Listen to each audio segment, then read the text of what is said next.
La mort fait partie de la vie. C'est une phrase que vous avez sans doute entendue, voire même prononcée, durant ces derniers mois. Sur des plateaux télé, sur les réseaux sociaux, dans des repas de famille. En gros, à un moment donné, quelqu'un va commencer à se plaindre des mesures sanitaires contraignantes, du genre port du masque ou confinement. Une autre personne va lui rétorquer que c'est pour sauver des vies. Et là, une punchline qui vient naturellement, c'est « Écoutez, la mort fait partie de la vie ». Et on ne devrait pas utiliser ce genre de phrase, idéalement. Déjà, parce que son sens est très ambigu. Est-ce que c'est juste une affirmation descriptive ? Ok, dans la vie, il y a des gens qui meurent, effectivement, mais dans ce contexte, ça semble vouloir dire davantage que ça. Ça semble vouloir dire qu'il faut accepter que des gens meurent parce que ça fait partie de la vie. Et du coup, si on recolle les morceaux, il faut accepter que des gens meurent parce que il y a des gens qui meurent. Mais dit comme ça sonne beaucoup moins profond et beaucoup plus circulaire. Mais surtout, est-ce que c'est vraiment ça, la raison pour laquelle on rouspète contre les mesures sanitaires ? Ben, probablement pas. Si, pour sauver les vies en question, il suffisait de faire l'effort d'appuyer sur un bouton, tout le monde serait d'accord et ça ferait pas débat. Personne ne viendrait dire « Oulala, non,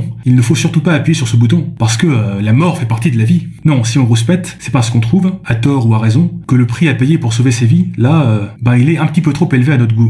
Mais du coup, si on disait ça explicitement, ça amènerait le débat sur quel est le bon compromis entre les vies sauvées et les conséquences négatives du confinement, par exemple. Ce qui est une discussion beaucoup plus intéressante, et qui n'a pas grand-chose à voir avec l'essence métaphysique de la vie et de la mort. En passant, cette question, on l'a déjà tranchée pour la grippe saisonnière. Même si ça tue pas mal de gens chaque année, on estime que ça ne vaut pas la peine de faire un confinement généralisé pour les sauver. Inversement, s'il s'agissait d'un virus ultra contagieux avec un taux de mortalité de 90%, là, je pense que tout le monde serait d'accord pour confiner. Et le Covid-19, il se situe quelque part entre la grippe saisonnière, pour laquelle tout le monde est d'accord pour ne pas confiner, et ce virus imaginaire de l'apocalypse, pour lequel tout le monde serait d'accord de confiner. Donc, c'est bel et bien une histoire de compromis, et pas de grand principe absolu de la mort qui fait partie de la vie ou je sais pas quoi.